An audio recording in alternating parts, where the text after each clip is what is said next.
How is it going, everyone? It's Johnny Beard here with an episode of the Streamer Tiers podcast, our new podcast where we talk to previous guests of the streamer stories, but we talk to them about a tier list of their choosing.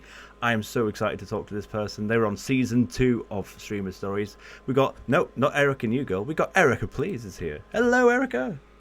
Hi, hello. Thank you for having me. Oh, I'm so happy to have you back. I hope you're well. I am, yeah. I cannot believe it's been 2 years since the streamer stories. It feels like just yesterday, really. It does. I don't know, hopefully in a good way, but yeah, it's like it's crazy to think you were season 2 and like we're just about whilst this is on, it'll be season 7. So yeah, what's going on? It's weird. Yeah, time. I feel like since the last 3 years, 4 years, time has just been like a wiggly woggly, higgle piggly. It just who knows what is what anymore. And it's like, what? It's been 2-3 years. What? I just don't even know where I am right now. There's definitely been that pandemic lull, hasn't it? Like it still doesn't. I feel like it's still there, but it's not. Like I know it's not technically. Well, actually, technically it is, but you know, it's still just like there's the pre and after, isn't it? There's that like moment in time. Yeah. A before and after. Absolutely. Sure. Yeah, and I mean, since the last time we spoke, I've changed my name from like EricaPlz. I've moved. I've done all sorts of things. Like so much has changed, and yet it feels like just yesterday.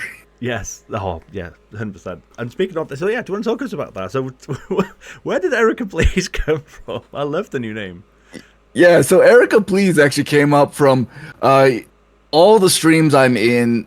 Either of friends or streams that I mod in, because I'm kind of like someone who likes to stir the pot a little bit. I'd always hear all day long, "Erica, please, Erica, please," and as a joke for a streamer that I mod for, I went into Twitch and I went to where you change your username and I changed it to Erica, please.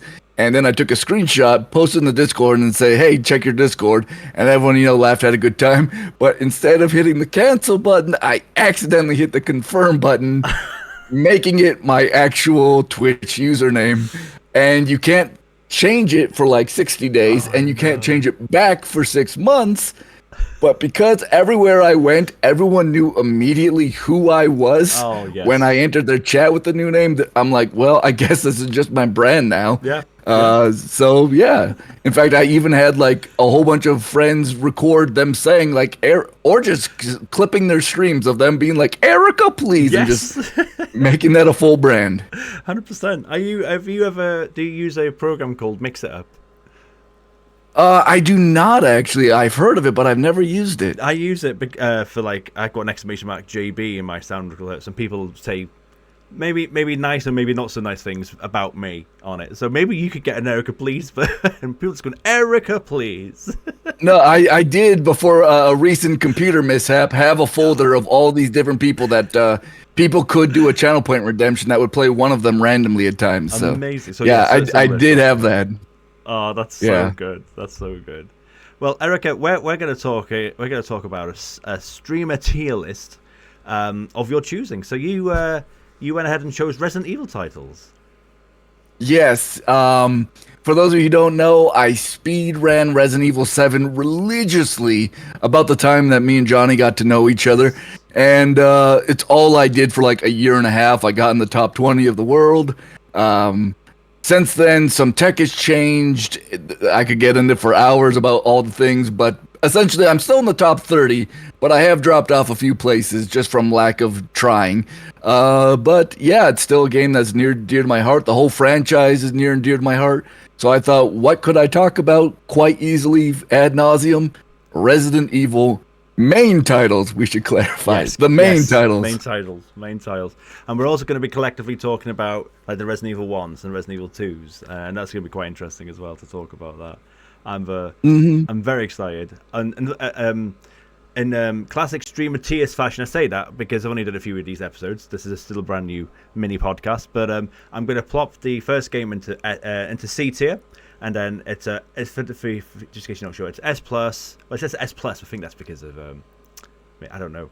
Actually, there's no S plus. There's S plus ranking in Resident Evil. There's an S ranking. Anyway, it says S plus, then A, B, C, and then D.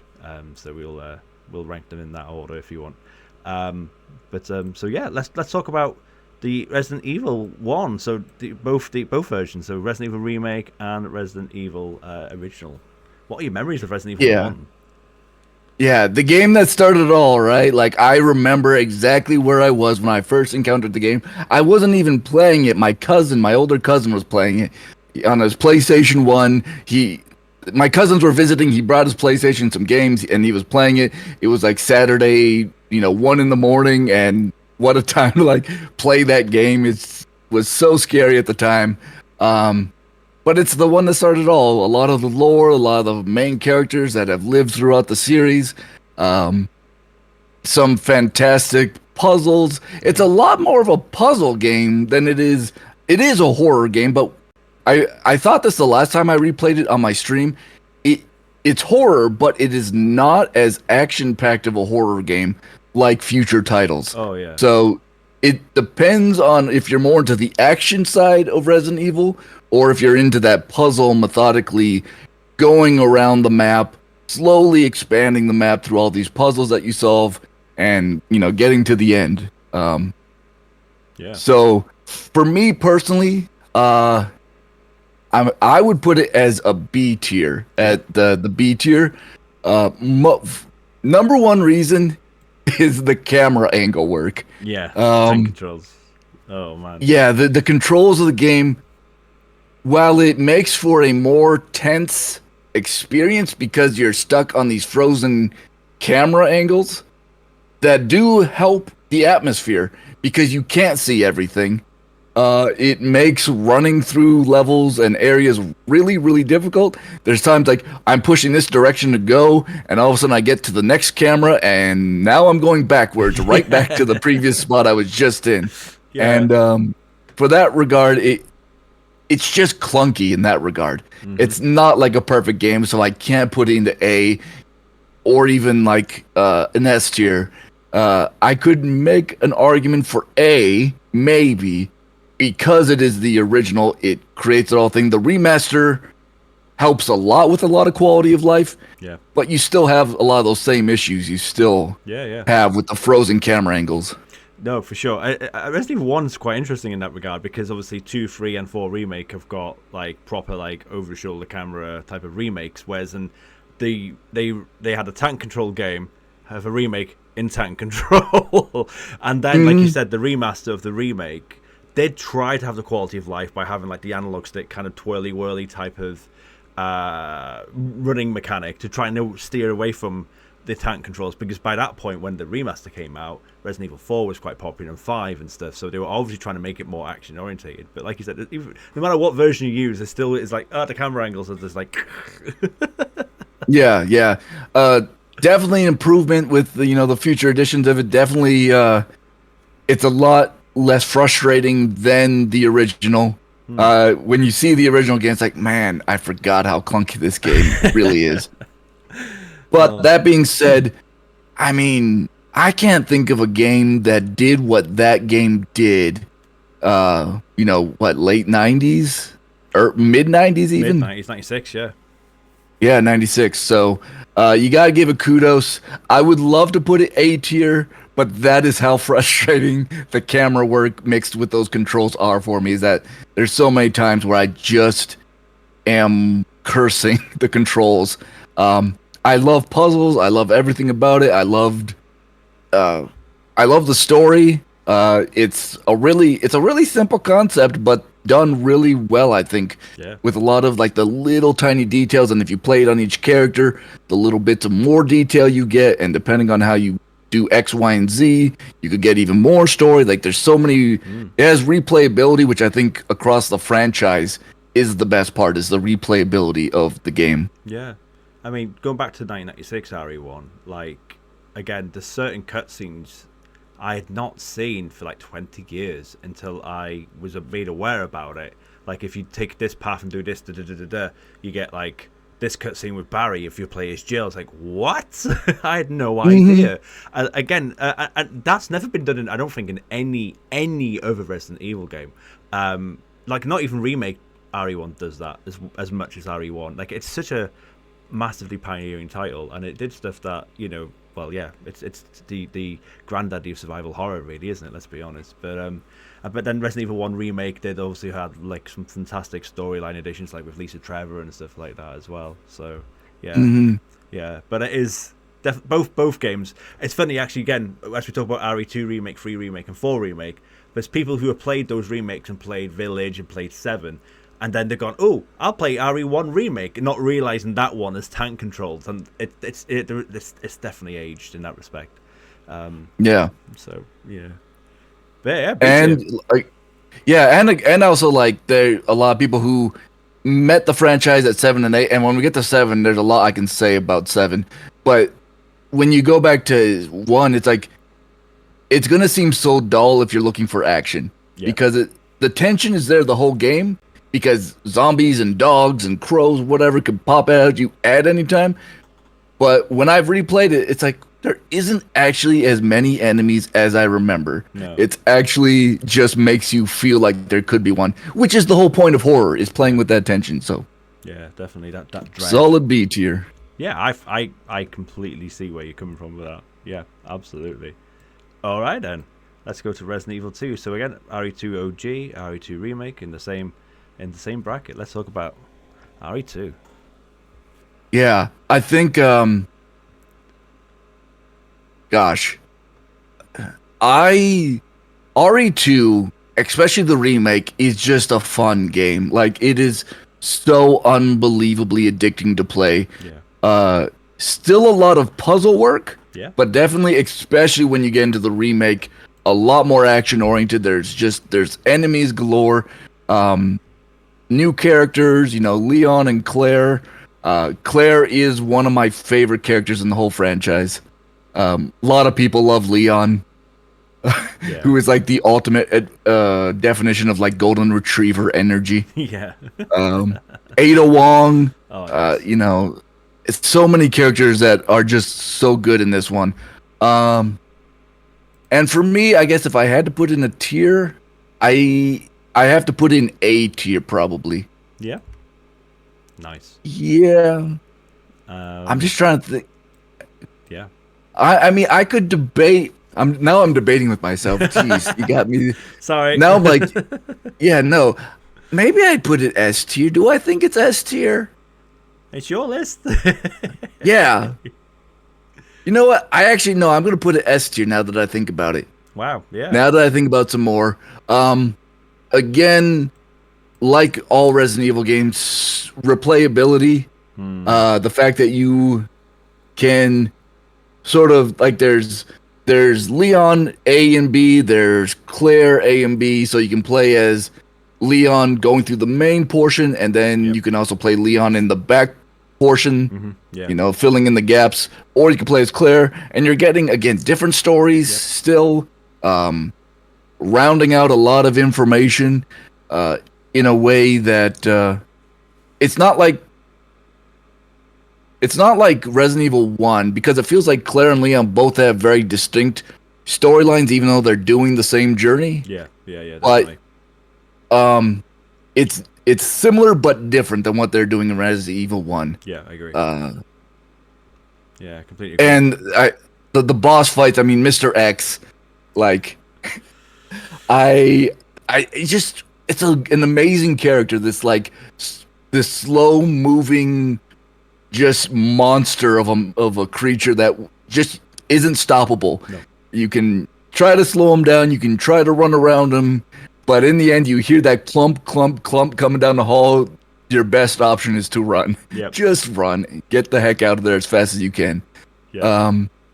Which makes for like these fantastic moments where like I always just think about a time where I was in the library and there's a puzzle in the library. I'm not going to spoil it, I guess. I mean, it's kind of hard not to spoil things in this kind of conversation.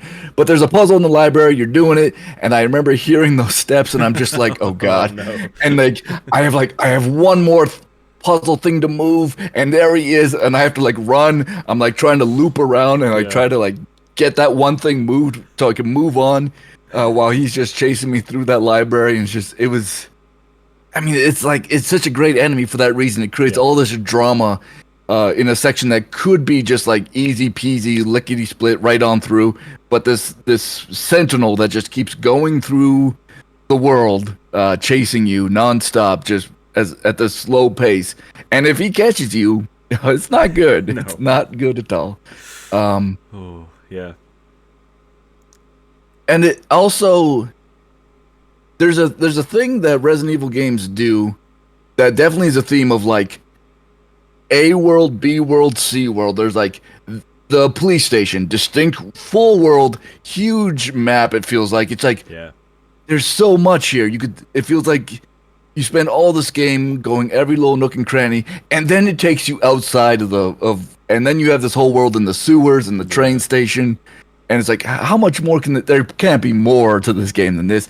And then you find Umbrella Corporation at the end, and you go through this another massive area. Like there's so much in that map, in that game. It just is unbelievable, really, when you stop and think about it, how much is in that game. Yeah.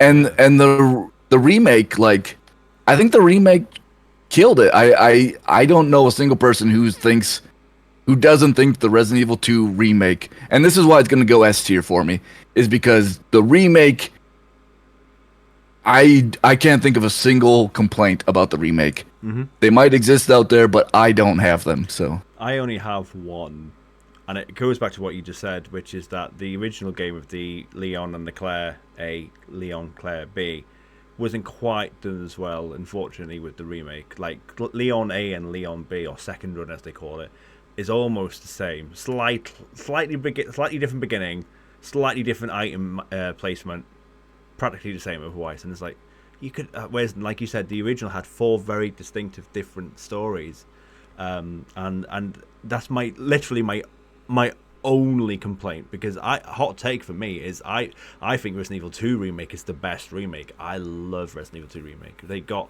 everything right. It's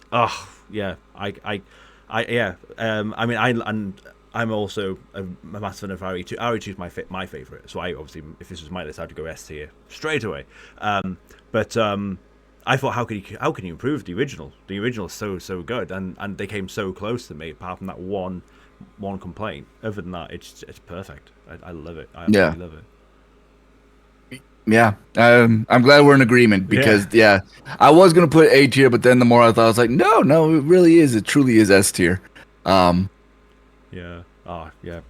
I said, how many characters like this? Like there's Leon, there's Claire, there's William Birkin's amazing, and how he transforms is just incredible, mind-boggling. Oh yeah, Mr. X is like I love how again we played Mr. X in the original and all this stuff, and then he became a meme in the late 2010s. Oh yeah. Who would have saw that coming? It's funny. I just remember my first playthrough of RE2, and he was chasing me.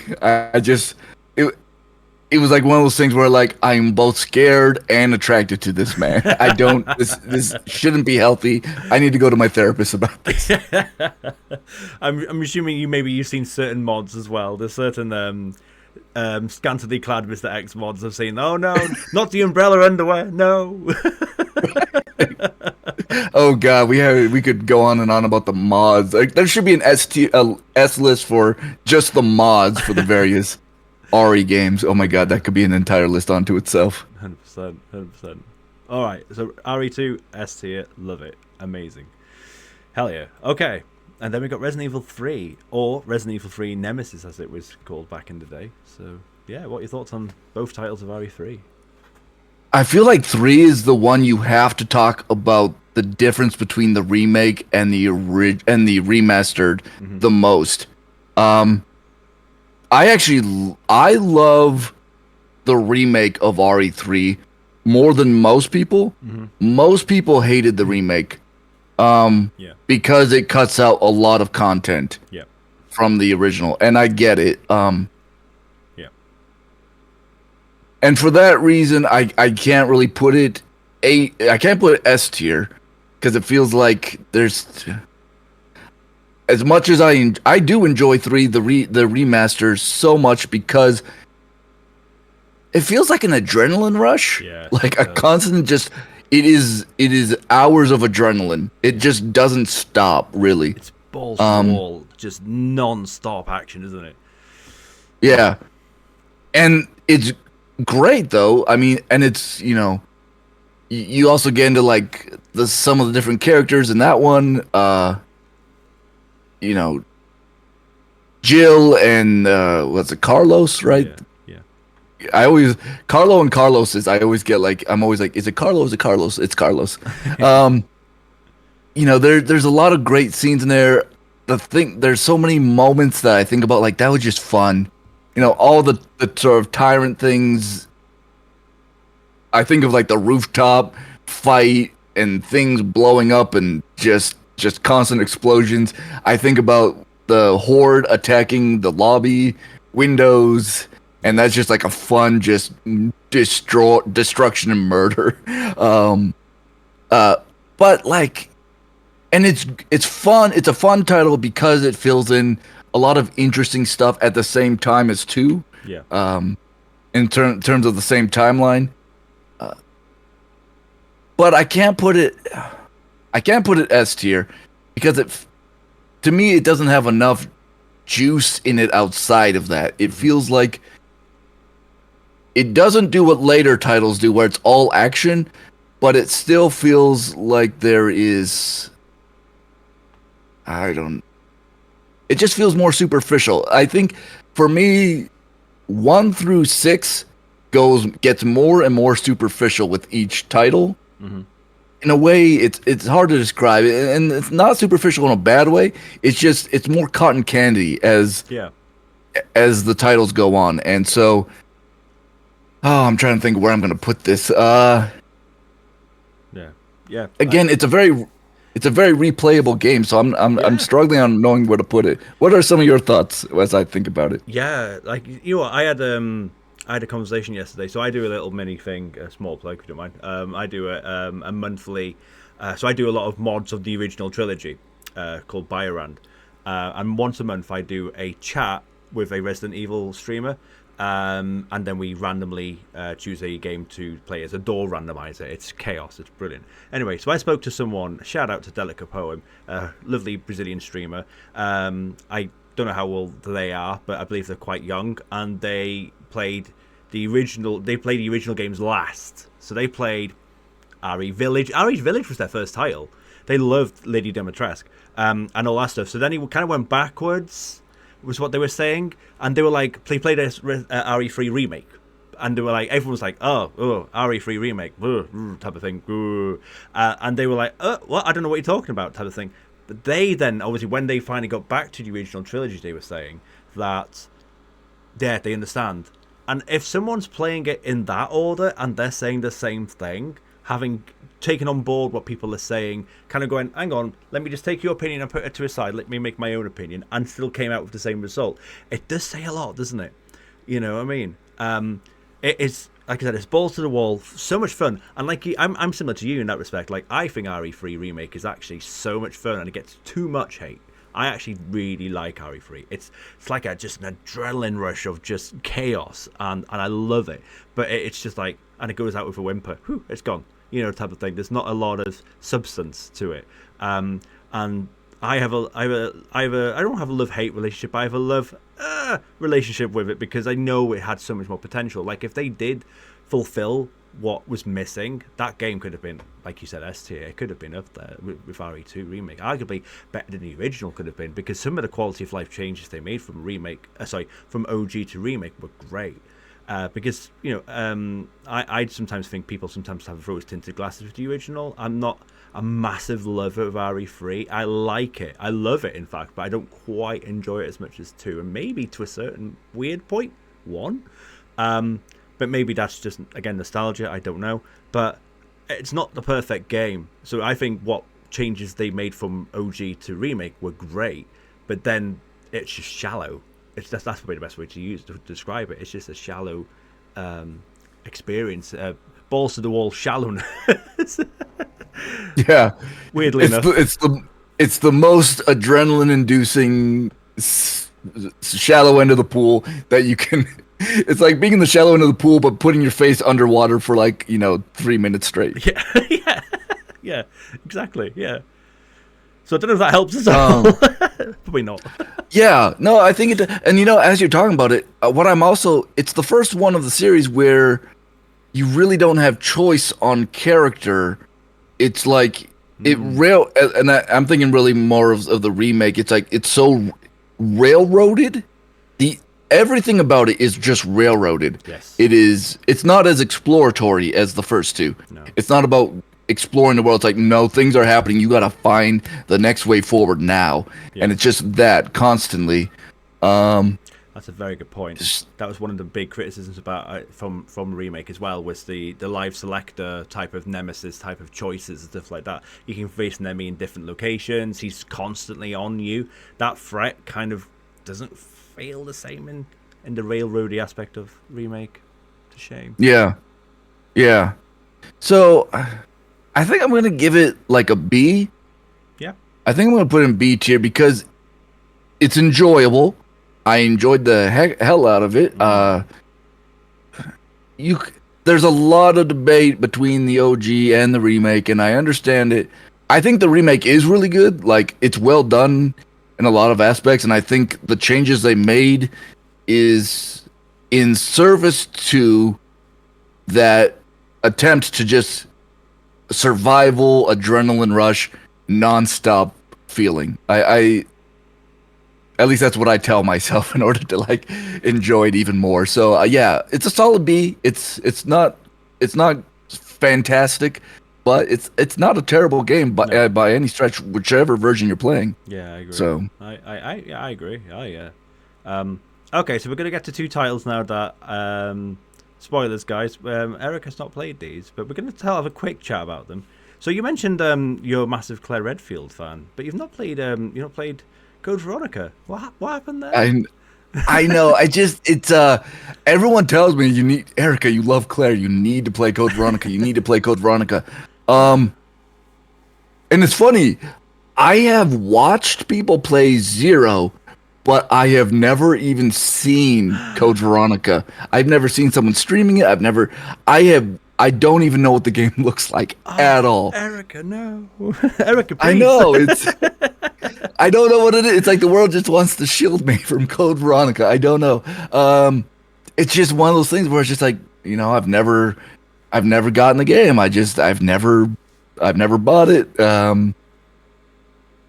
So I never have. And there's always some other title, that's caught my eye more when I'm looking for the next game to play or whatever. Yeah. And that probably will only strengthen until they hopefully remake it. That'll likely, because time's just going to continue passing and there's more games coming out. So exactly. Yeah. But I have watched footage of Zero. I've watched people playing it. I've watched people speedrun it, which maybe isn't a good indicator on how good of it is or not. But yeah. I mean, Zero looks fun, but it does. I can just see the clunkiness of it. It feels like a game that it feels like it was given half effort. Yeah. And made it just feels complicated. What I like about Zero, I see seeds being planted that you get in Resident Evil 5 and 6 especially. But I don't. There's nothing about it that made me think, ooh, this looks fantastic. So, but because I've never played them, I don't feel comfortable even putting either one of them on a list. No, that's understandable. Yeah, absolutely. Yeah, Zero's I've always had mixed feelings about Zero. Like I remember coming out and had really mixed reviews, and then I played it eventually because I didn't have a GameCube at first, so. I did get a GameCube, but much later. So I played Zero a little late, and then it finally got remastered on the PC and the PS4 and all that stuff. So I did play it, and I remember playing it like a few years later after all the mixed to bad reviews it got, and thinking that's not as bad as people were making it out to be. That was fine. It's not great, but it's fine. And then years went past, and funnily enough, I streamed it a couple of years ago. and I had a very bad time with it. And I don't know what happened. I was like, God, this game is not that good. I don't know why. In my head, it was like for me, it was like I mean, if I was to rank it, I probably would call it C tier, maybe D, but probably C tier. And like you said, what they try, you got to give them credit for trying. Like again, like there's like mixing between two players, quite element that's never been done before. It is quite creative. And again, there's no item boxes. They were like trying to, because people were probably complaining about it's not realistic. You put that in that item box. How do I get it from this box halfway around the map? So they're trying to combat that. I'd imagine they were trying to do and stuff like that, and it created a quite an interesting system, but it was so clunky. And there's one particular boss fight, and again I won't ruin it, but there's one particular boss fight probably about halfway through the game that is just awful. The boss fights in the game are pretty bad, actually, in general, to be honest with you. But yeah, Code Veronica, however, amazing game. I mean, it's tank controlled, so again, it's a bit more. It's definitely dated now, but it's a pivotal part of the story. It's that frustrating title because it's not a numbered title that a lot of fans kind of think of it as some kind of like spin-off or not a game to kind of play. But it's got some vital storyline in that game, and you learn so much about Claire in that game as well. So hey, Eric, if you ever play it, let me know. I would love to watch. But hopefully they'll remake it because it deserves a remake. So yeah. Yeah, hopefully. I love Claire, so I think Claire deserves more of main title love. Yeah. The fact that we haven't seen her for so many titles is like frustrating. Like we deserve some more Claire. If Chris can come back into it, Claire should be back into it. So definitely. Okay then. So we got RE4, another landmark RE title. Then what's your thoughts on this one? I played this, about 1 to 2 years ago. I felt like it was overrated when I played it. I played the OG one first. So this was before the remake came out. The remake is like great. I think it just like cleans up a lot of stuff. I'm trying to remember what it is that bothered me so much. I think it was because it felt so different from 1 through 3. Yeah. I mean, obviously it takes place not in the proximity of Raccoon City.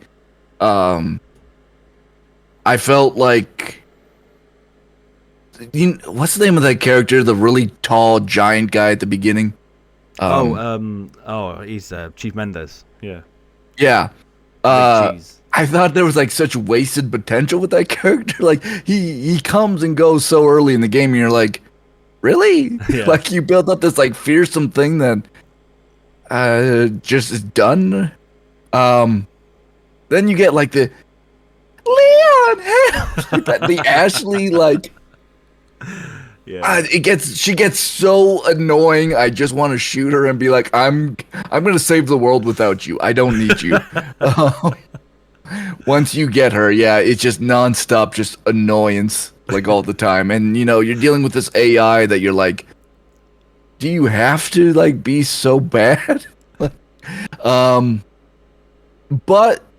I ended up playing it again with crowd control. Liking it a lot more as well. I just think it was so different, and I was so like,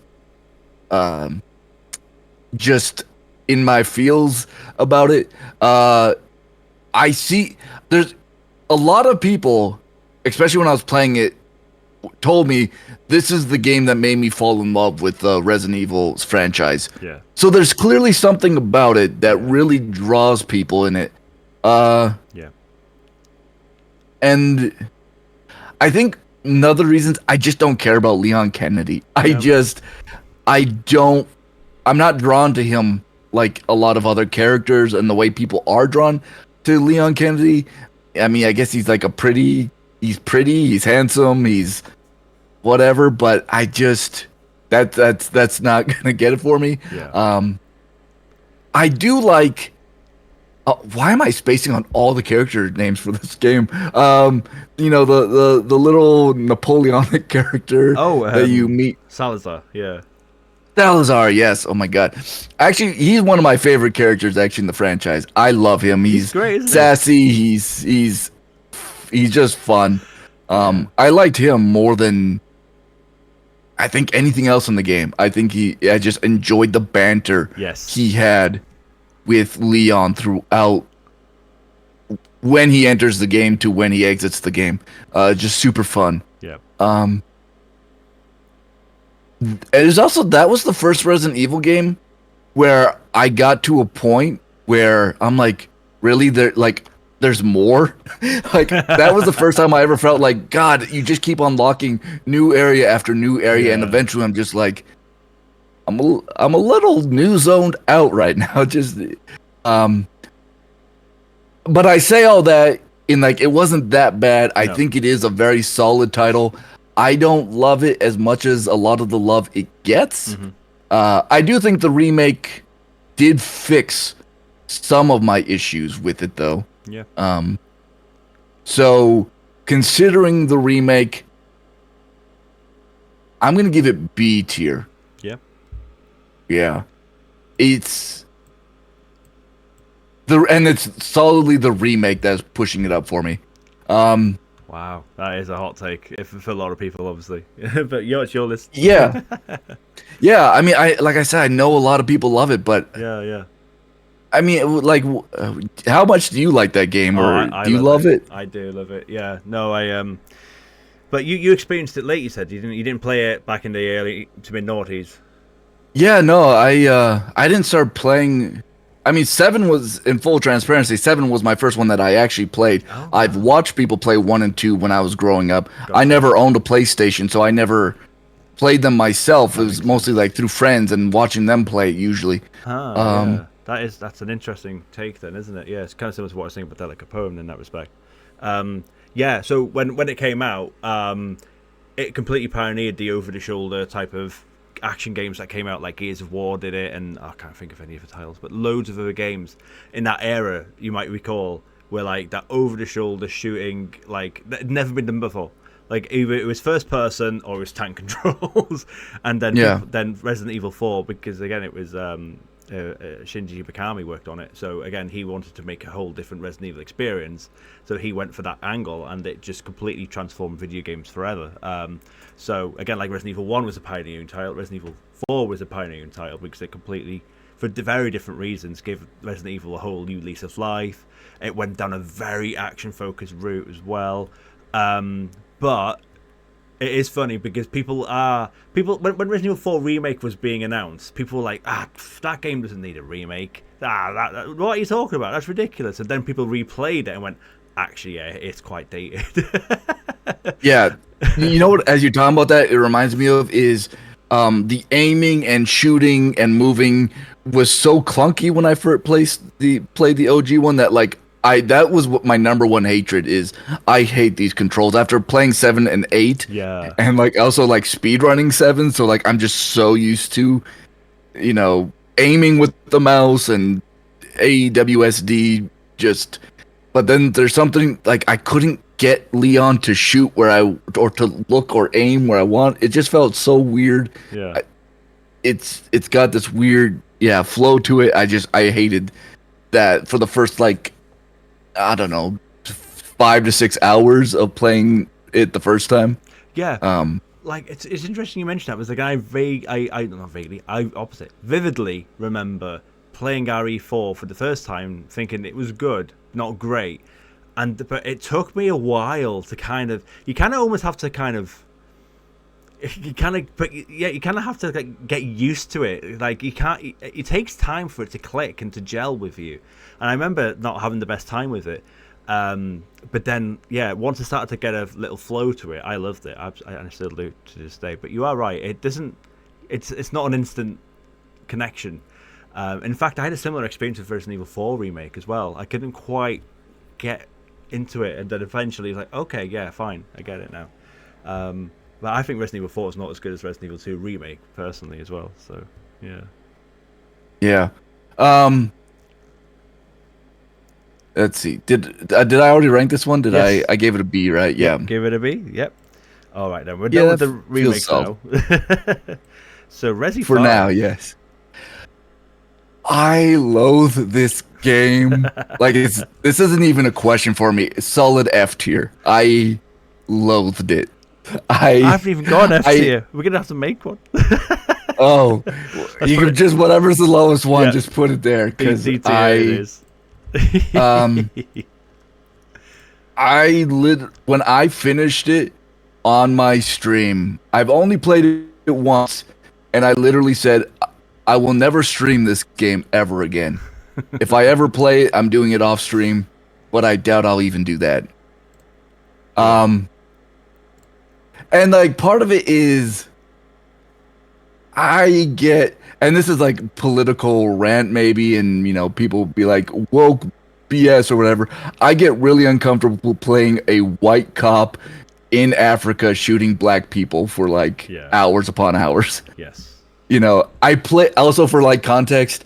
I lived in Minneapolis during the whole like George Floyd riots, and that was still fresh in my memory when I played it. So there was even more of that tension when I played it for the first time, and the fact that for a game that is dealing with biomechanical weaponry and like zombie-esque creatures, okay, for like the first chunk, sure, maybe. But then they should evolve into non-human-esque. Why did they have to be like so clearly black humanoid people until like there's the very last chunk of the game where they're not very human anymore, and it's like okay. But then you go to like African villages, like indigenous African villages, and just kill people dressed in tribal gear, raid their stuff and steal their stuff. I'm just like, I hate everything about this. And if it's like full on Call of Duty mode when you get to 5, it's like it is not. It doesn't even feel like horror. I don't recall being scared at a single moment. It's just like it's just shooting stuff now. So like the horror element feels gone. It feels pure action. It feels more like a Call of Duty game than it does a Resident Evil game. You have the infamous Chris Redfield punching a boulder moment. Which I'm so glad Resident Evil 8 references that boulder punching asshole Chris Redfield. I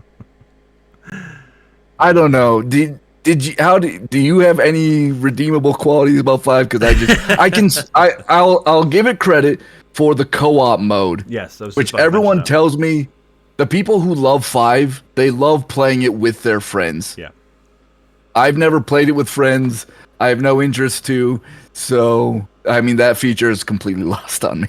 I mean, again, contextually, like it came out on the Xbox 360 era, didn't it? Where multiplayer was really big, wasn't it? So like I kind of again contextually understand why they went down that road, but I wasn't the biggest fan of that. I have mixed feelings about RE5, and ones that you've mentioned I completely understand as well, and can have similar sentiments. Especially people are talking about, well, if Resident Evil 5 is getting remade, what are they going to do about it? The game's not. Some people are saying it's unremakeable for those reasons, and some are like, get over yourselves. Like, well, whatever your opinion, it's contentious no matter what your opinion is. But in terms of like the multiplayer aspect, I played it solo when I first played it, and I didn't have the best time with it. But then I did play it co-op, and it is a fun co-op game. It is good. But like you said, it went down that. I mean, by this point in the series, the games were getting more and more and more action, and less and less horror. And it is, it's a difficult one for me. I mean, I wouldn't put it like F or D tier. I probably would put it C. I enjoy it. It's definitely not my favorite. It's on my lower end of my favorite games. I can play it, but I'd much rather play many other titles. That's for sure. Yeah.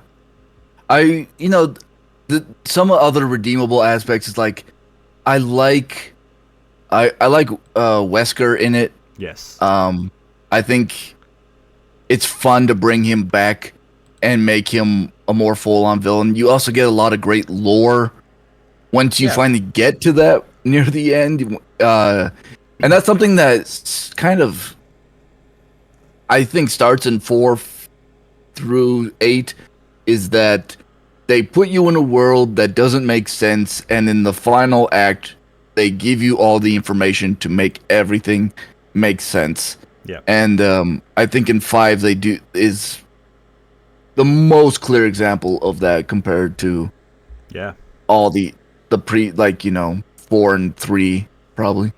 Yeah, I think that's a very good point. Very good point. I completely agree with you there. Yeah, I love you are. I love that Wesker performance. Yeah, and I completely agree with you. Yeah. That's the one where you fight Jill briefly, right? Yes, it is. Yeah. That never made sense to me. That was a curveball too. That I'm like, I don't understand how or why or I don't know. Yeah. It just felt so random and forced. Well, again, I can talk about that Resident Evil 5. I have a gripe with as well, because it was the game that made me stop watching full trailers for video games when they came out, because it showed when the trailers were coming out for RE5. It was showing all of the second half of the game stuff, like all the Wesker cutscenes, all of that stuff, but it wouldn't show anything to do with Jill. It showed a gravestone of Jill, which is obviously part of the game, isn't it? You see that gravestone, and Chris believes. Sorry for spoilers, but Chris believes that Jill has gone. Yeah, it felt like it was obvious that she wasn't, though. And yeah, so it was. I annoy me because when I played RE5 again for the first time solo, didn't have the best experience with it, and I was like, "Where's all the stuff from the trailer? Where's all the stuff from the trailer?" And then eventually, when you finally see Wesker and all that stuff, it's like, "Oh, this is where everything is." Like, why have they showed me all this absolutely crucial stuff? Like, that should be hidden. Like, maybe show a bit of it, but not everything. There's so many Wesker quotes that I'd learned verbatim because of the trailer. Because I loved it. I was like, oh my god, it's like, because I'm a huge Wesker guy. Like, I love Wesker. He's one of my favorite all-time villains. And I was like, oh my god, I'm gonna love this game. And then I was like, oh, I've already seen all this stuff. So I do have some contention with RE5 in that respect as well. Again, from back in the day when it came out. So yeah. Honestly, if they just released the last 10% of the game, great game. Oh man. Well, I don't know if it's going to get any much better now, as we're about to talk about RE6. So I actually, maybe this is the contrarian to me, I like 6 better than most people. Okay. that I have found. Not a great game, not gonna lie. But I liked the idea of what they were trying to do. It was just done really badly. Yeah. I'm also going to make a shout out to the graphic design of the 6 and stuff. Someone needed to quality assurance that logo. Yeah. If you don't know what I'm talking about, look up Resident Evil 6 giraffe. Yep. That's all I'm going to say. Say no more. Yep. I mean, it's got Ada, it's got Chris, it's got Leon, it's got some new interesting characters. And talk about replayability. I mean, to get the full story, you have to play it all 5 or 6 times, however many characters there were.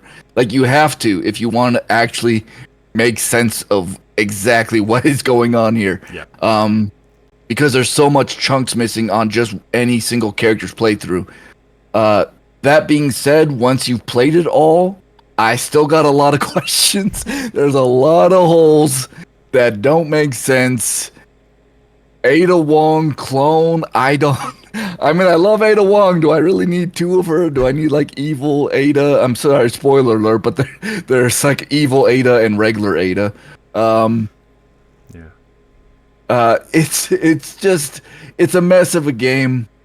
Again, it has like the whole like, you know, 2-player situation. I never messed around with that either. I liked what they were trying to, I give it more credit because I liked that they were very risky form of storytelling that could have been amazing. It just was the script or something about it was not done as well as it needed to be to make that structure work. Yeah.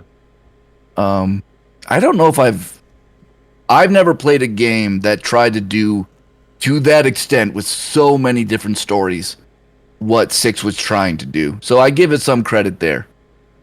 Ambitious. So because I think it's admirable of the risk it took, I'm giving it a C. Yeah. Yeah. I agree with a lot of what you said, to be fair. Like, very ambitious.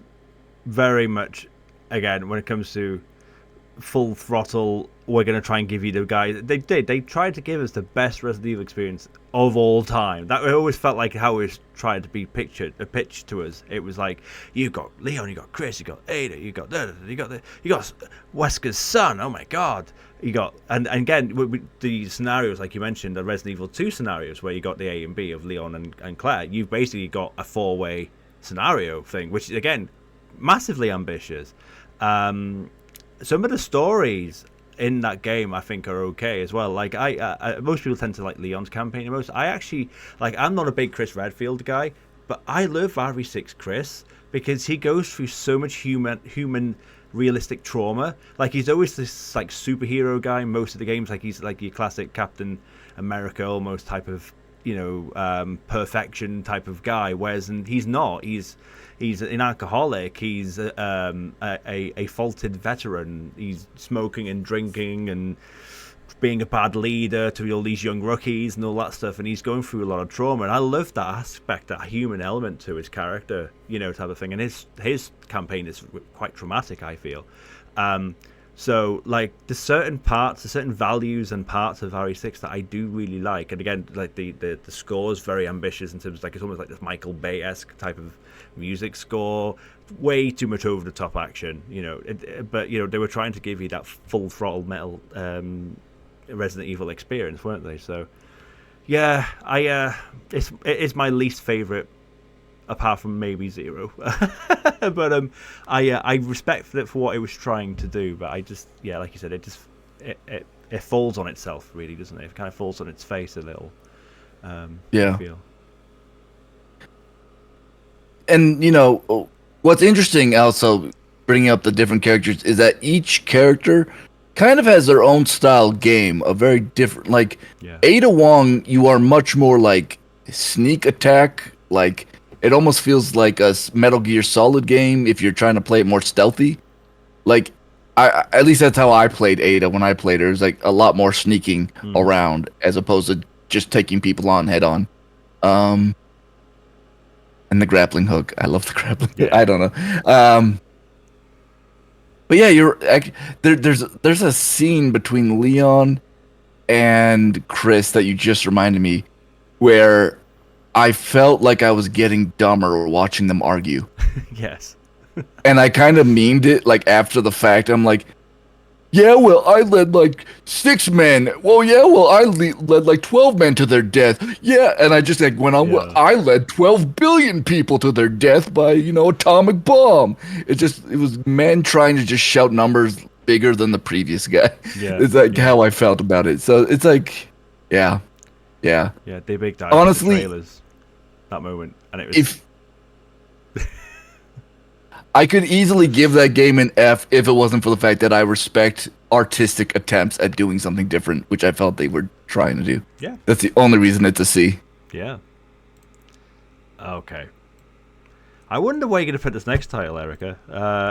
Resident Evil Biohazard, a.k.a. Resident Evil 7. Oh my god. Yeah. It's like, it's not even a question. It's S tier for me, and let me tell you why. Golden, tell me about this game. I don't nothing. Tell me what I don't know about this game, because you know so much about this game. I mean, you just a horror speedrunner named Maxi Lopes who did this fantastic YouTube video a couple years ago on Resident Evil 7. It gave so much rebirth to the franchise. It has made people who didn't care about Resident Evil care about Resident Evil. Yes. You can talk all day long about Ethan Winters as kind of an annoying protagonist. He kind of is. Not gonna lie. But from the first moments that game starts, it sets you in this world where you have no idea what is truly going on.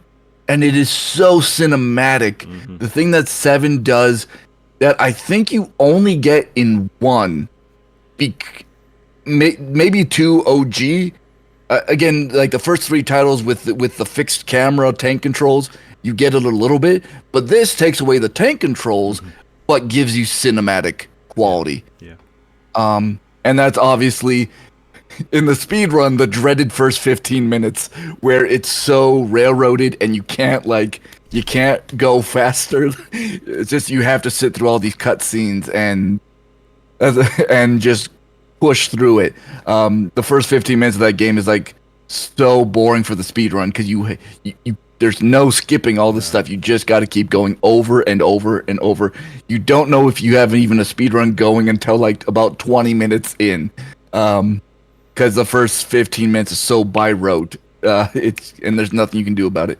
But the thing that I love most about it, and when we talk about 8, there's going to be a lot of things about 7 and 8 comparing them of why I think 7 does it better. Mm-hmm. 7 does the thing. It brings you back to the roots of it's a lot more about the puzzles than the fighting. Yes. There's plenty of action in it. You're going to be shooting at things. You're going to be surviving. But you're not going forward until you get all these puzzles solved. And the puzzles are going to take you all over and back again, just like in the first one and the second one. Yeah. They return back to that structure.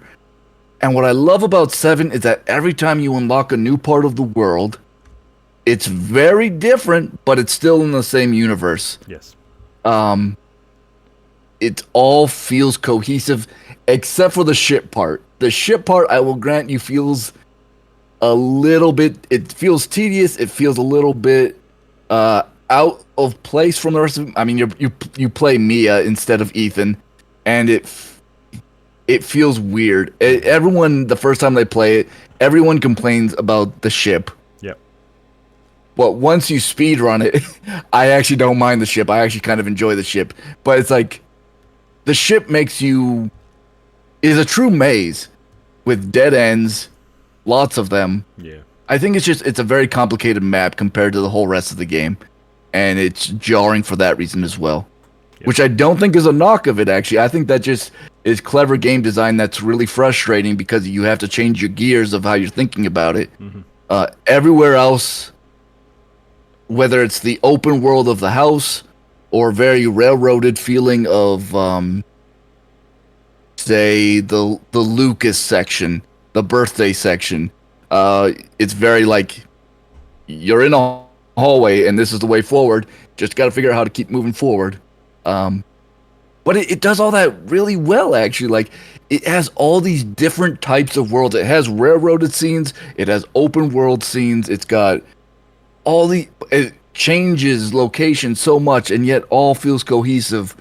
You got to, like... The Baker family is iconic. Like, at this point, the opening sequence at the dinner table, iconic. Yeah. Like,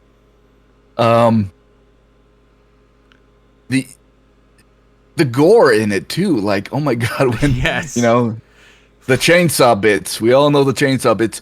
And I also like that opening with Mia. It's like I'm a little numb to it because I played it literally like 1,000 times. But the first time you're playing that whole guest house at the beginning, what is happening with Mia? What is this? It's so fascinating and interesting and scary and horror. Like, it's just the most horror in an RE game we've had in several titles. And it feels so good. The Go Tell on Rhodey song. Oh, Iconic. nice. Yeah. Like, I get that song stuck in my head still to this day. You know. It's the only title that really has like a song Yeah. like that. It's true. Yeah, yeah, it is. It's a shame to say it, but it's true. Yeah. Um, and you know, it if you find all the lore bits, I understand the criticism of it feels like such a different world. It's not Umbrella as the big baddie. Until you get to the very end, you discover some things, and then it leaves you like, oh, which I think is interesting. Yeah. It doesn't answer all the questions for you. And now that we have 8 in canon, you can go back to 7 and be like, oh, okay. Mm-hmm. Things make sense in the totality of the entire series in terms of lore. But I can see why it got some of that criticism when you played 7 of like, it's just a whole other world. It's not connected at all. They just threw in Chris at the end just to like somewhat tie it in. But, you know, I don't know. I don't care about that aspect. Honestly, it was kind of nice to move on from Umbrella and yes. Yeah. And just do something different. And but all the characters are amazing. I love the voice acting. Yeah. The guy who did Jack Baker. Ugh. Some of those first cutscenes, I'm about to show you something wonderful in the garage at the end of that fight. Oh, yeah, amazing moment. The bathroom when he pops into the bathroom after the garage fight. Yeah. Oh, so good. The boathouse. I call him Boathouse Jack. Or in the speedrunning community, be Jack 3. The third time you face him as an enemy. Just interesting. Really, and then I've learned the speedrun of that fight. Jack 3, one of the most difficult fights in the entire game. Yeah. If you get through that unscathed, you've probably got yourself a real good speedrun happening. But when you got good at that fight, I felt like the coolest person on the block. Because I can get through that fight in like 30 seconds. Wow. You know? And there's a lot of fights I can get through in 3 seconds. But like Marguerite, and again, this is getting more into like the design of it. The Marguerite 2 fight in the garden house, the sort of really fascinating design. It is one of the few moments of kind of randomized actions happening in it. Where she pops up and how. Interesting enough, you can kind of control it by doing certain things. You can control where she's gonna pop up next, but only if you do certain things at the exact right time. Right. Okay. Which is fascinating. The key though in that speedrun of Marge 2 is to just kill her before she gets to that stage though. Yeah. If you kill her as quickly as possible, she doesn't get a chance to do random stuff. But if she gets away from you, that fight is over because she's gonna be, in terms of speedrunning, because she could be anywhere in that area as opposed to where you want her to be. So, yeah, I love it. There's so much I love about it. I love the design of it. Evie, fascinating, creepy character. I actually like her voice acting better in the Japanese, because I play in Japanese because it's slightly faster, the voice acting. But I think she's actually creepier in the Japanese version than the American voice acting. Oh, that's interesting. Yeah. And the reveal, the big reveal at the end of Evie, and she's been right in front of your face the whole time and you didn't even know it. Yeah. Really well done.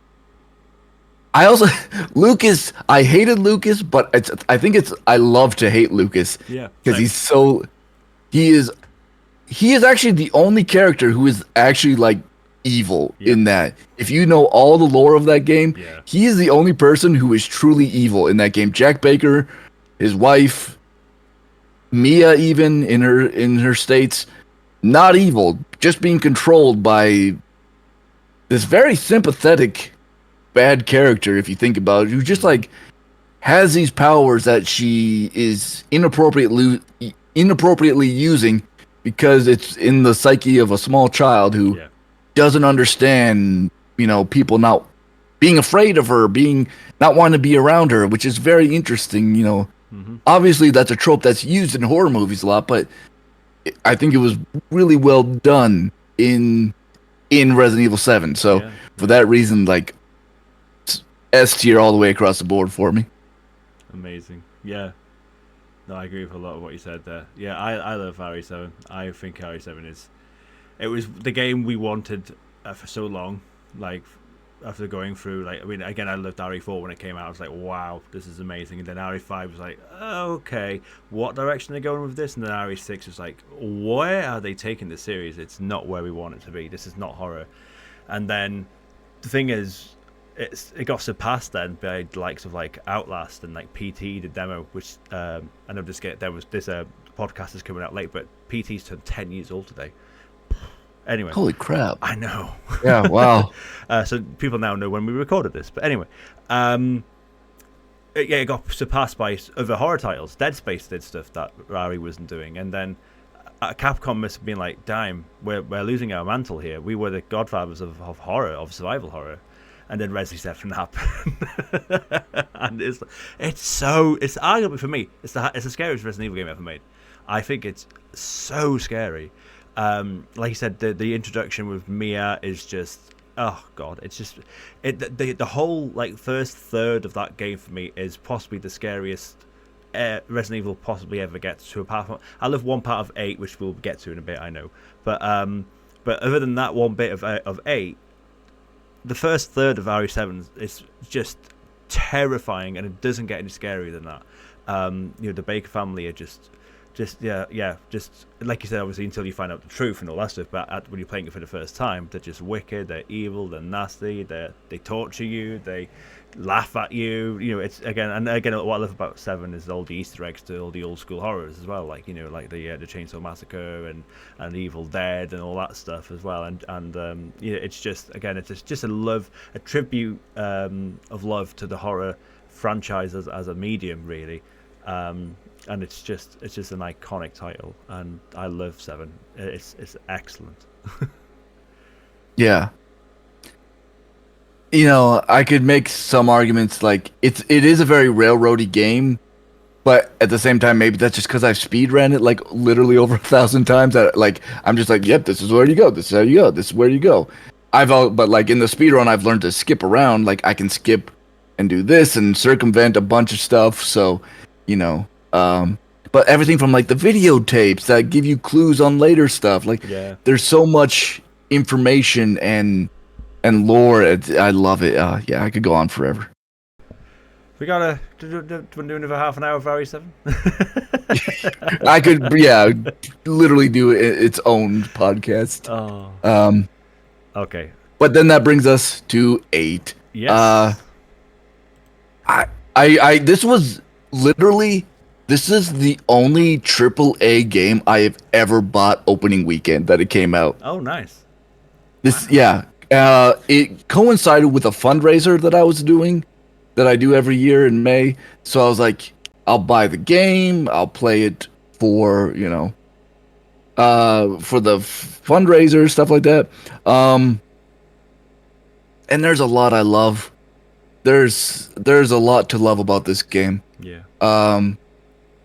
But I can't give it S tier at all. My main complaint is that it feels like 5 separate games squashed into one. Mm-hmm.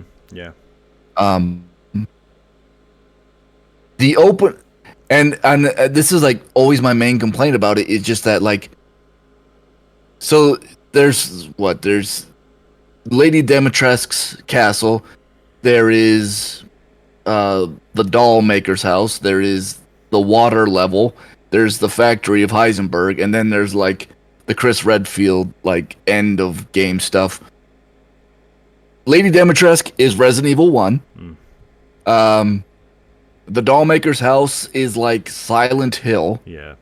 The water level, I don't know what to even call that. It's the most hot mess part of the game for me. Yeah. And maybe it's just because I got really frustrated because I felt like I was making jumps or whatever in time, or the moving platforms, and it just wasn't. I'd keep falling into the river, falling into the river. It's like, I don't understand. I feel like I'm doing what I'm supposed to be doing here, and I don't understand this. Heisenberg Factory feels like Doom. It's a Doom game. And then Chris Redfield's section is literally Call of Duty. Yeah. Which, like, isn't necessarily terrible, but whereas I loved Resident Evil 7 for feeling so cohesive and set in the same world, 8 feels very jarring that every section feels so much like its own just video game completely. Like, it feels like a different style sometimes. It feels like a different world, like a different script. And that being said, the Dollmaker's house is one of my favorite sections in any Resident Evil game. Yep. Without shadow of a doubt. If you're into horror, what tops that section?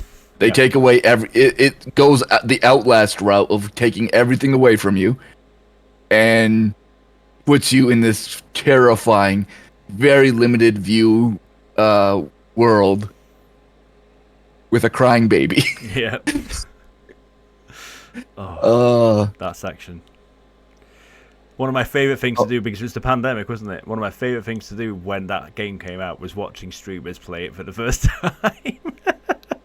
Yeah, watching their absolute fear and their it was piss pan city in their stream rooms. It was so funny knowing what was coming because I'd played it myself personally and had the same experience like a week before.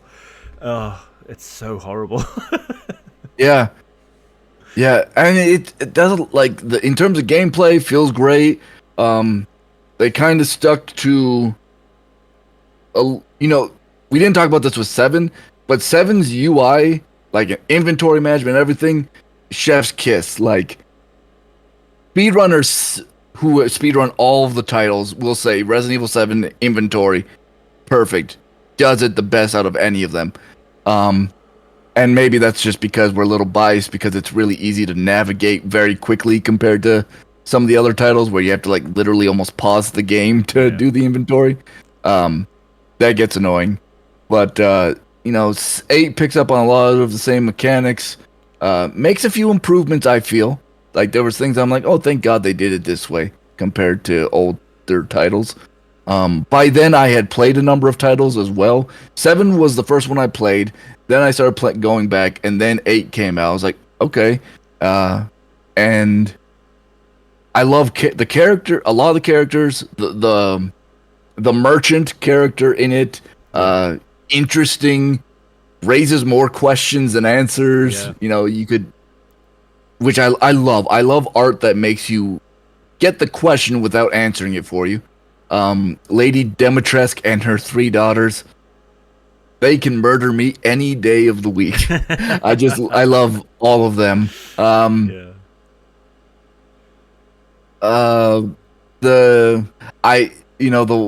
don't even remember his name. That's how much I don't care about the character. But the water level guy, Moreau, I think it is. Yeah. Moreau, yeah.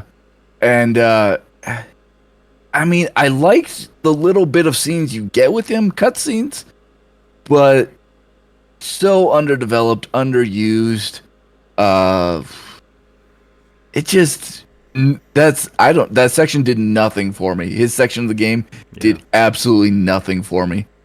Heisenberg, amazing. I think it was a great performance.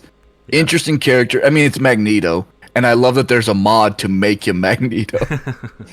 But the boss fight for Heisenberg is so overly scripted that I'm like, it lost all urgency. Yeah. I mean, the first time you're playing it and you're scared shitless, yeah, you're just like doing whatever.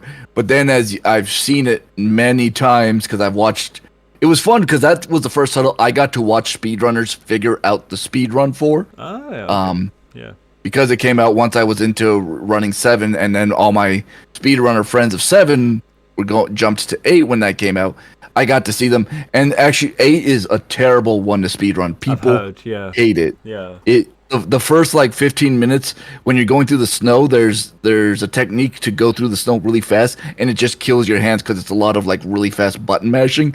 So like people, like their hands were aching the first like 5 minutes into the game, and then you have to like play for 60 to 90 more minutes. So and it wasn't as fun. There's a lot of interesting things you can do though. Particularly the factory, there's a lot of interesting clipping and stuff you can do to get around the factory really fast.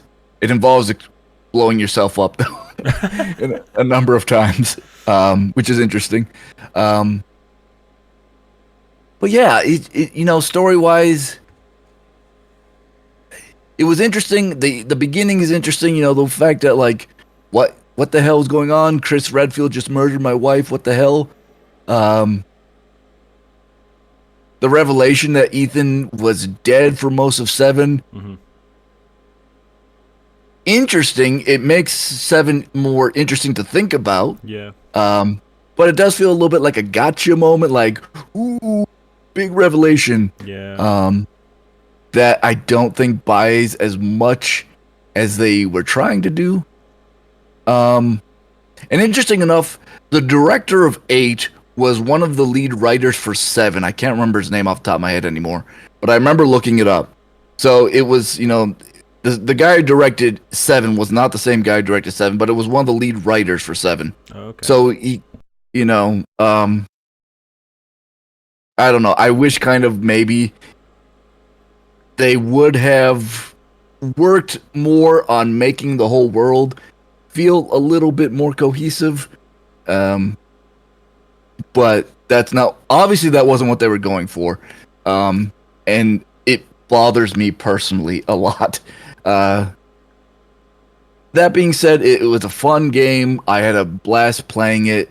The lore, a lot of the lore drops in the final act that tie in 7 even more to the franchise. Really fascinating. And obviously, when I played it, there's so many questions at the ending with Rose and who's that stranger off on the horizon. Mm-hmm. And then some of the DLC came out, which I actually haven't played the DLC for 8 yet either. I've not played it yet. No.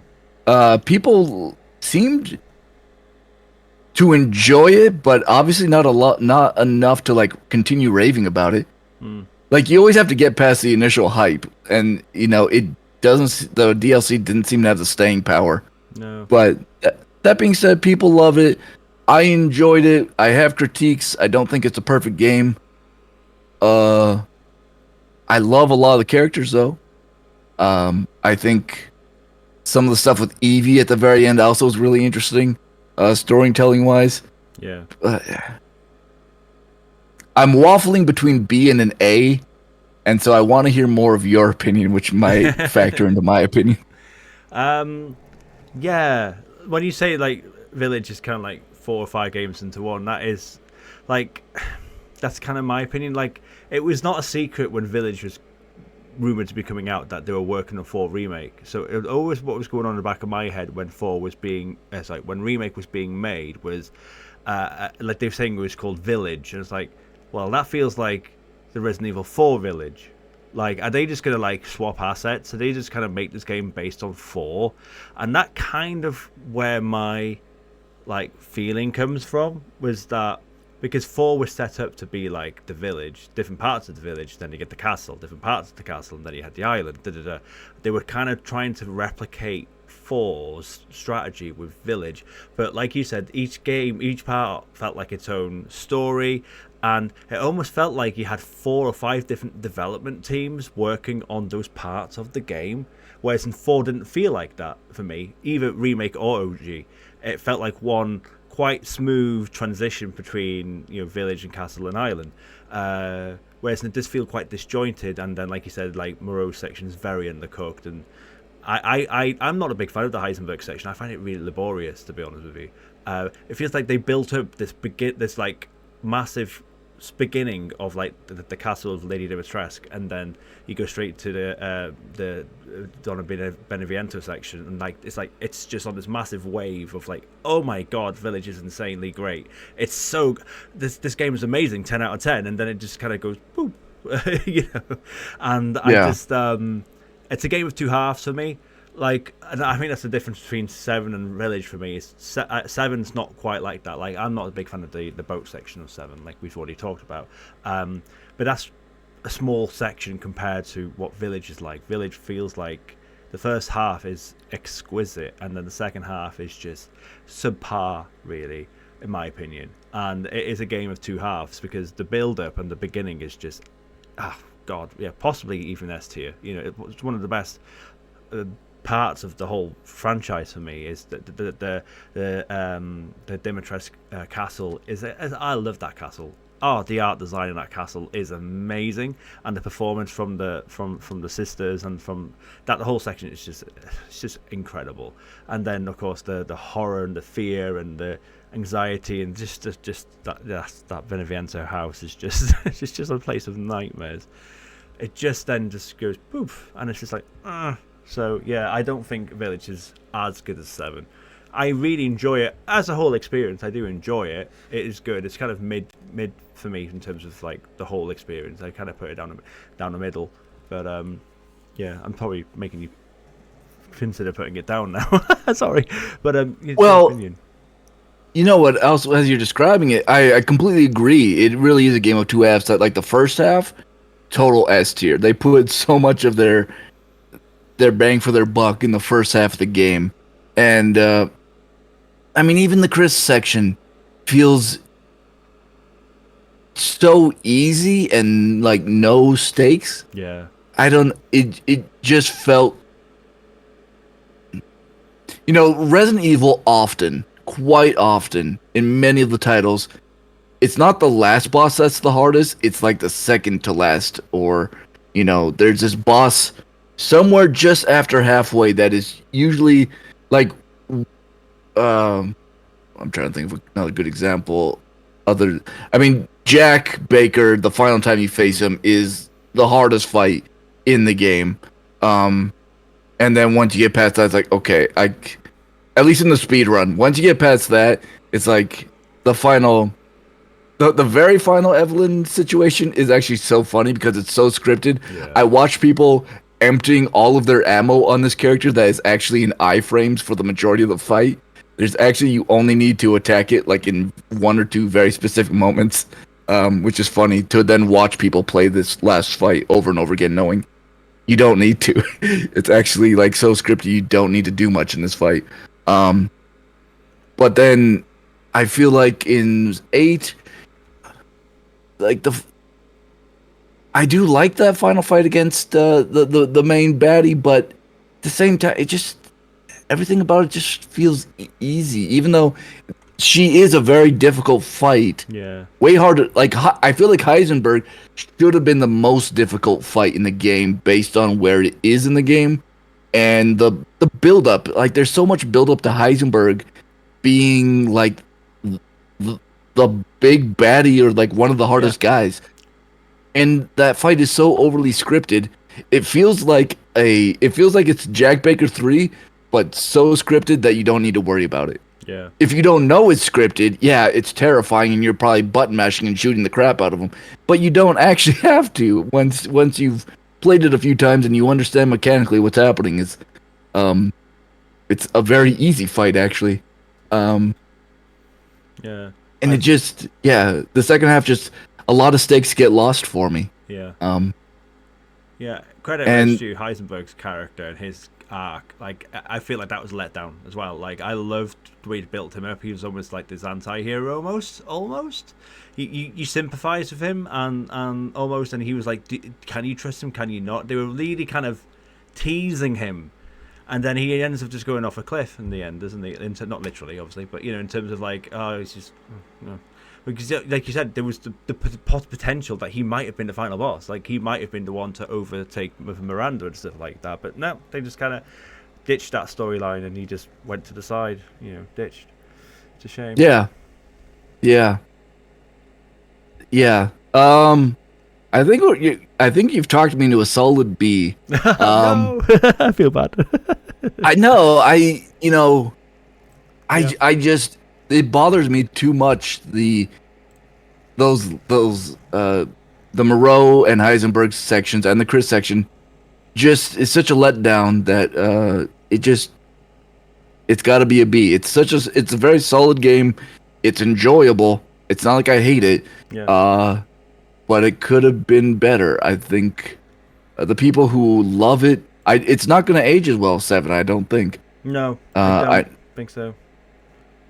Like, it was a lot of, again, when the game came out, it got like rave reviews. I remember getting absolute critical acclaim from critics, and everyone was like, when it came out, oh, this game's amazing, it's great, and I was like, God, this game's getting better reviews than 7 did. Like, how is that? I didn't quite have the same feel, but like you talk about it now, and now that a good amount of time has passed for both games, like people talk about 7 much more than 8. That's for sure. Yeah. Yeah.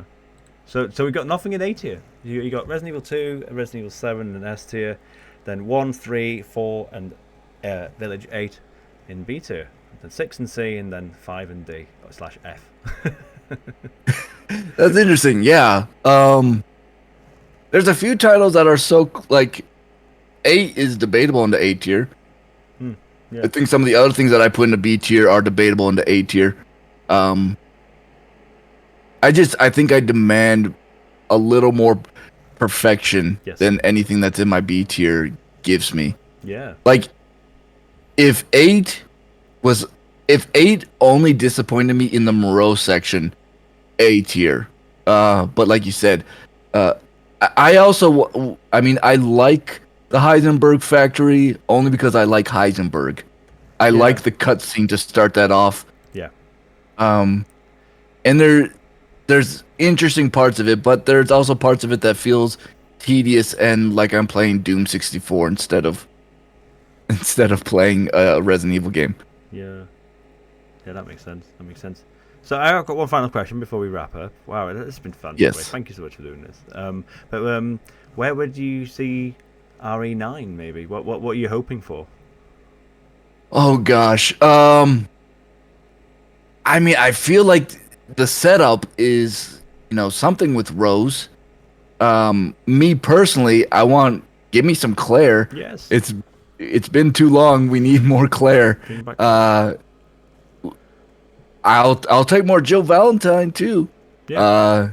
They also set up at 8, at the end of 8, some kind of other organization that is obviously doing something. So, like, I expect them to explore that in the next title. Otherwise, that's going to be like, well, what the hell were you doing? It's going to drop 8 even more in my Steam if they don't bring that up. There's a chance that whatever they do in 9, though, will help 8 in my estimation, if they can really tie in some things into this world. I want something that is horror. I would rather focus on puzzles and horror than action. Yeah. Which even 8 gets guilty of for 2 to 3/5 of it. Is more Lady Demetrescu is truly. There's action in it depending on where you are in the castle, and if you run into the daughters, but it's mostly back about the puzzles. And then obviously the Bienvento is all horror. I want more of that.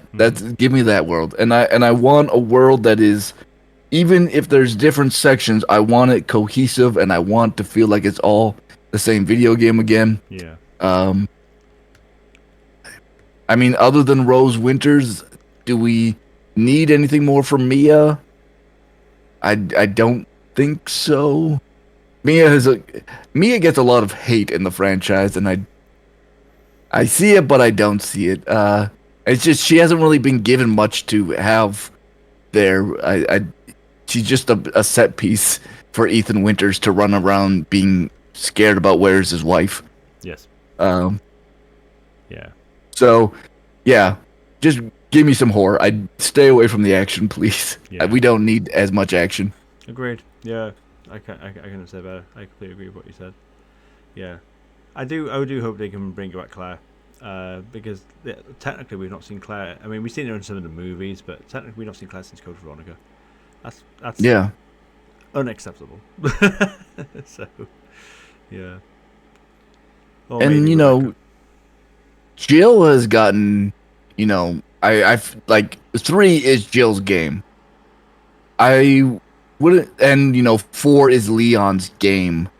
5 is Chris's game. Claire deserves even more of like her. I know Code Veronica obviously is that, but I would like something more even. And obviously, again, it is like you said earlier. Veronica gives you a lot of lore, it gives you a lot of stuff, but I want more Claire, like in a "This is Claire's game." Yeah. But put a number at the end of the title. Yes, please. Yes. No, you are right. I maybe minor spoilers if you are going to play Code Veronica, but like that's one thing that does gripe me about Code Veronica is that it should be Claire's game, and for 3/4 of it, it is. But then the final part is Chris's game, and it's like, why does Chris get to finish off? It should be Claire that finishes off this game. This is her game, so that's one gripe I have. It's one of the reasons why I'm not a big fan of Chris. He's always Chris at the end, even Village. Yeah. And Code Veronica, and it's like, oh, for God's sakes, there's other great arguably much better, well-rounded characters to work with here. But anyway, I'll get off my high horse. But that was so much fun. That was so much fun. Yeah, it's clearly a great franchise. There's so much depth in it, and depending on what your tastes are, maybe 5 and 6 are more your jam compared to the first game, or 7 or 8. But there's a lot to love about it because of that. Is the variety, and they try new things. So thank goodness for that, I guess. Even in particularly 5 and 6, where I don't really like how it was executed, at least they tried something different, I guess. Totally. And I want someone who is going with a strong vision for the game to make the game. The last thing I want is them trying to make the game that fans want. I'd rather have someone who's in charge who has a clear vision for this interesting game that is more cinematic in scope, I guess. 100%. Erica, thank you so much for coming on. I had a lovely time ranking Resident Evil games with you. That was incredible. Do you want to tell us where you can find you on your socials? What are we on? You can still find me at EricaNewGirl everywhere else on the internet. There's oddly enough some EricaPlz's on other social media platforms, so I haven't been able to switch everything over to that. But on Twitch, you can find me at EricaPlz. That's EricaPLZ for please.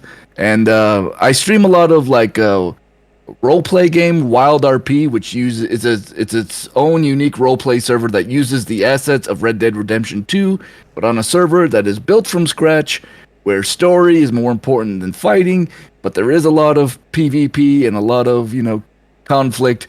But it's 100 people on a server at the same time, just improvising stories together. So it's a lovely time. Yeah. Oh, I didn't realize you were into your roleplay. Well, there we go. That's on me. I should be checking out more of your streams, and so you should do, everyone watching. Thank you. I appreciate that. And everyone also, please check out, it's episode 15 of Streamer Stories if you want to check out Erica's original episode of Streamer Stories as well, where we had a lovely chat a couple of years ago. That was so much fun. Thank you so much, Erica. Yeah, thank you for having me. Oh, hell yeah. Everyone check out Erica. Thank you. But yeah, thanks so much for watching / listening. I will see you hopefully for the next one. Take care. Bye-bye.